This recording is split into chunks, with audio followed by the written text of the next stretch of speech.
The episode opens with people being interviewed about their views on Al-Masih. They show varied emotions while talking about a man they have never met, yet they feel connected to him one way or the other. We are then taken to Texas, where outside Felix's church, hundreds of tents and RVs give the otherwise distraught place a vibrant look. People have congregated as they are eager to meet Al-Masih. Geller is also there to keep a close vigil on the man these people regard as a prophet. One of the women from the interview has just reached the church with her sick daughter, hoping for a miracle. The woman goes to meet Reverend Felix and introduces herself as Stacy. She then introduces her daughter, who is suffering from cancer, and asks why they can meet Al-Masih. Felix says they'll meet him soon and that he'll put their names on the list. Stacy's smile fades away upon hearing that she's not alone, but Felix smiles assuringly at the daughter and leaves. Contrary to this, we see the heartbreaking plight of the Syrian refugees who have made the desert their home. They have been living in harsh conditions without any food or shelter. With no availability of medicines, sick and injured people are left to suffer. When an older man dies during the morning prayer, that pulls the last straw for Samir. He tries to convince Jibril to return to Syria as he believes Al-Masih betrayed them, but Jibril is adamant in his decision to stay. Soon after, Felix goes to see Al-Masih in his tent to talk about the next step, but his expectations shatter when Al-Masih tells him he doesn't have a plan for what will come next. In the evening, Geller meets Rebecca, away from the hustle and bustle. Rebecca opens up to Geller because she feels she is being heard, unlike with her parents, whom she claims to be in denial about everything. She then discloses she has epilepsy and sometimes she gets visions in her head. Back at the hotel, Agent Will comes to visit Geller. He makes her listen to the recording of her interrogation of Al-Masih. Initially surprised, Geller soon gains her composure when Will tells her that Al-Masih was quoting from a book called Cultural Terrorist, written by Oscar Wallace, a radical. After his book came out, Wallace became a magnet for radicals and extremists. Will thinks Al-Masih is basing his agenda on Wallace's manifesto of creating confusion in society. Meanwhile, Avaram's ex-wife has been worried about Avaram's erratic behavior. She is perturbed seeing his car parked outside her house for 3 days now and decides to visit her brother, who turns out to be Zev, director of Shin Bet. She asks him about Avaram's whereabouts, and Zev reveals Avaram was suspended for reasons he can't disclose. But he soon has a hearing later that week and assures her that there is nothing to worry about. Unbeknownst to them, Avaram is in Texas. Back at the church, Anna is surprised to see her dad there. He has come to see how things are going and to help. Later that evening, he goes to talk to Felix and tries to talk him into being rational. People have come from all over the place, and they need answers.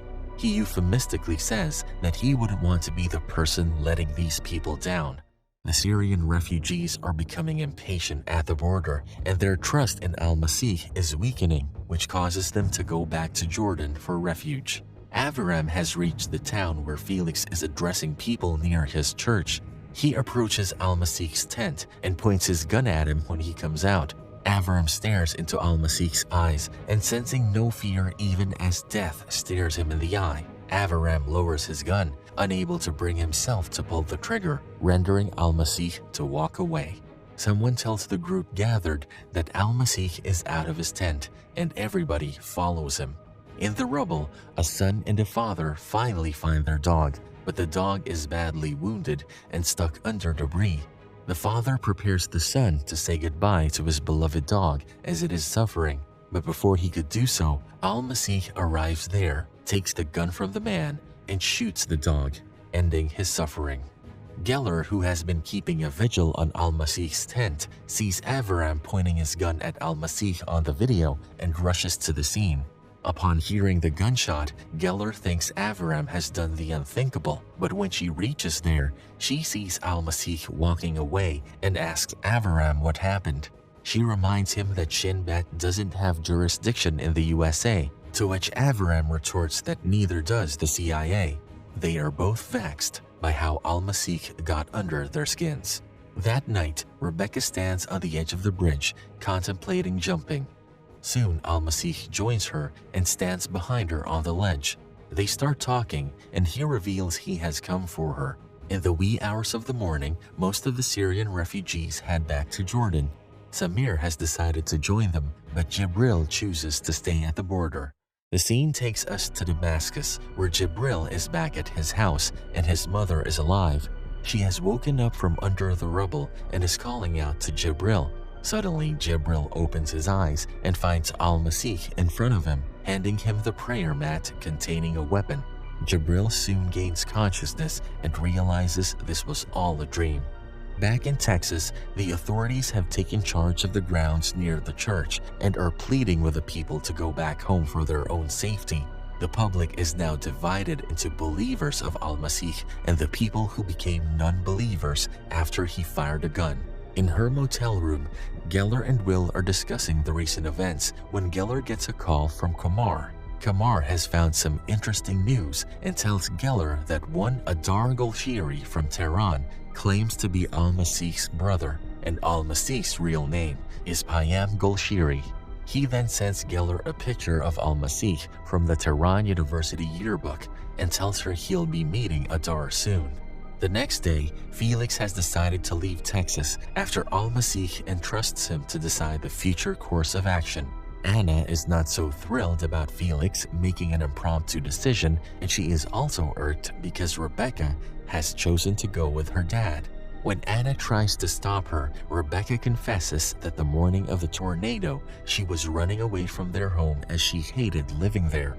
Left with no choice, Anna joins her family on the trip. As the family is leaving, Felix turns towards the crowd and instructs them to follow them. Hundreds of cars and caravans follow Felix and Al-Masih without knowing their destination. Amid the serpentine line of cars, one car is shared by Aviram and Geller. They start talking and, in due course, get to know each other a little better. Stacy is also in the convoy with her daughter when she gets a call from her husband. Her husband is furious that she took their sick daughter without telling him, and now she's missing all her hospital appointments. Stacy is not ready to listen to anything beyond her blind faith and soon hangs up the call. The cars soon cross the borders and reach another state where a huge gathering of supporters greets them as they cross by.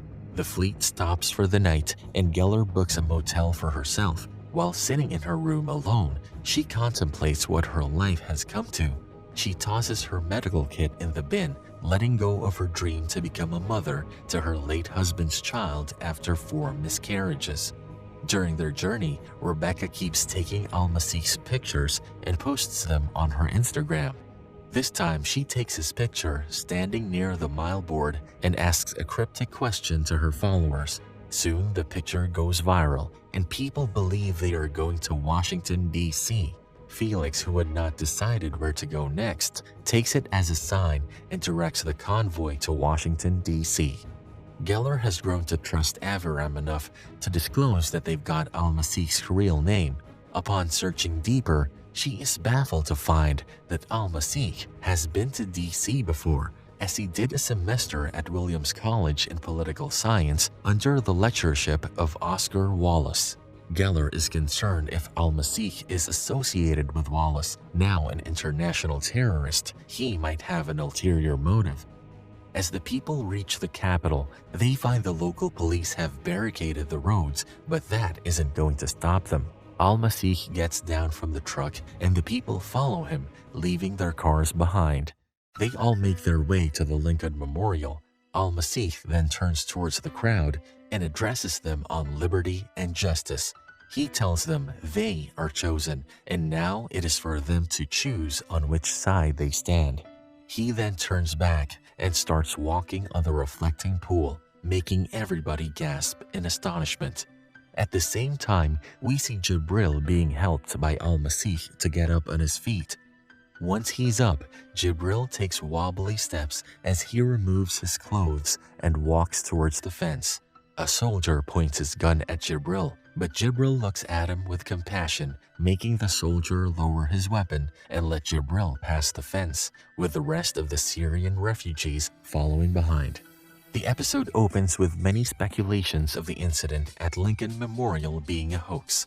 The Vatican is also involved and soon delivers a statement that an investigation is made into the matter. A crowd of over 150,000 faithful have gathered in St. Peter's Square in the hopes of hearing a statement from the Pope.